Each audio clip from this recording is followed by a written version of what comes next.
ഗുരുഭ്യോ നമ. അഖിലഗുരോ ഭഗവൻ നമസ്തേ. നമസ്കാരം. ദേവസൈനയിലേക്ക് സ്വാഗതം. മഹാവിഷ്ണുവിന്റെ അംശാവതാരായിട്ടുള്ള ധന്വന്തരി മൂർത്തി പാലാഴി മഥന സമയത്ത് അമൃതകുംഭവുമായി പ്രത്യക്ഷപ്പെട്ട ദേവനാണ്. ആയുർവേദത്തിന്റെ ഉപജ്ഞാതാവായിട്ടും ലോകത്തിലെ ആദ്യത്തെ വൈദ്യനായിട്ടും ഭാരതീയർ ധന്വന്തരി മൂർത്തിയെ ആരാധിക്കുന്നു. പരമ്പരാഗത ശില്പശാസ്ത്ര പ്രകാരം ധന്വന്തരി മൂർത്തിയെ 4 കൈകളോടുകൂടിയാണ് വരയ്ക്കാറുള്ളത്. ആ 4 കൈകളിലും ആരോഗ്യത്തെയും ചികിത്സയെയും പ്രതിനിധീകരിക്കുന്ന വിശിഷ്ട വസ്തുക്കളാണ് ഉണ്ടാവാറ്. ശംഖ്, ചക്രം, ജലൂകം അല്ലെങ്കിൽ അട്ട, അമൃതകുംഭം എന്നിവയൊക്കെയാണ് 4 കൈകളിലായിട്ട് അദ്ദേഹം എഴുതിയിട്ടുള്ള 4 കാര്യങ്ങൾ.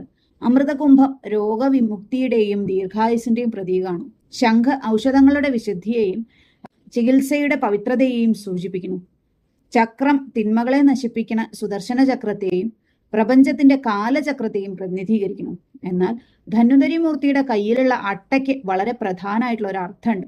ആയുർവേദത്തിൽ അട്ടയെ ജലൂകം എന്നാണ് വിളിക്കുന്നത്. ശല്യതന്ത്രത്തിലെ പ്രധാന ചികിത്സാരീതികൾ ഒന്നായ രക്തമോക്ഷണത്തിന് അട്ടകളെ ഉപയോഗിക്കുന്ന രീതിയെ ജലൂകാവചാരണം എന്നാണ് പറയുന്നത്. അട്ടകൾ കടിക്കുമ്പോൾ അവയുടെ ഉമിനീരിലുള്ള പ്രത്യേക ഘടകങ്ങൾ കാരണം രോഗിക്ക് സാധാരണയായി വേദന വളരെ കുറവായിരിക്കും. അട്ടയുടെ ഉമിനീരിലുള്ള ഹിരുഡിൻ എന്ന ഘടകം രക്തം കട്ടപിടിക്കുന്നത് തടയും ആ ഭാഗത്തെ രക്തചംക്രമണം മെച്ചപ്പെടുത്തുകയും ചെയ്യുന്നു.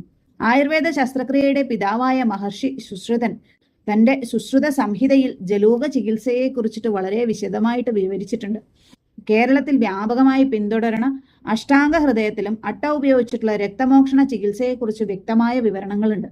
അതിശയകരമായ കാര്യം എന്താന്ന് വെച്ചാൽ ഈ ചികിത്സ പുരാണങ്ങളിലോ ആയുർവേദത്തിലോ മാത്രം ഒതുങ്ങുന്നില്ല. ഇന്നത്തെ ആധുനിക വൈദ്യശാസ്ത്രത്തിൽ മെഡിക്കൽ ലീച്ച് തെറാപ്പി പല സാഹചര്യങ്ങളിലും ഉപയോഗിക്കുന്നുണ്ട്. അതിനാലാണ് ധന്വന്തരി മൂർത്തിയുടെ കയ്യിൽ അട്ടയെ പ്രതിഷ്ഠിച്ചിരിക്കുന്നത്. അത് വെറും ഒരു ജീവിയല്ല, പ്രകൃതി മനുഷ്യന് നൽകിയ ഏറ്റവും അത്ഭുതകരമായ ജീവനുള്ള ഒരു സിറിഞ്ചിന്റെ പ്രതീകമാണ് അട്ട.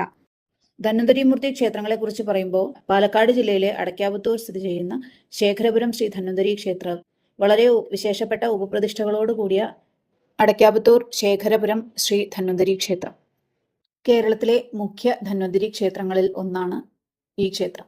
നന്ദി, നമസ്കാരം.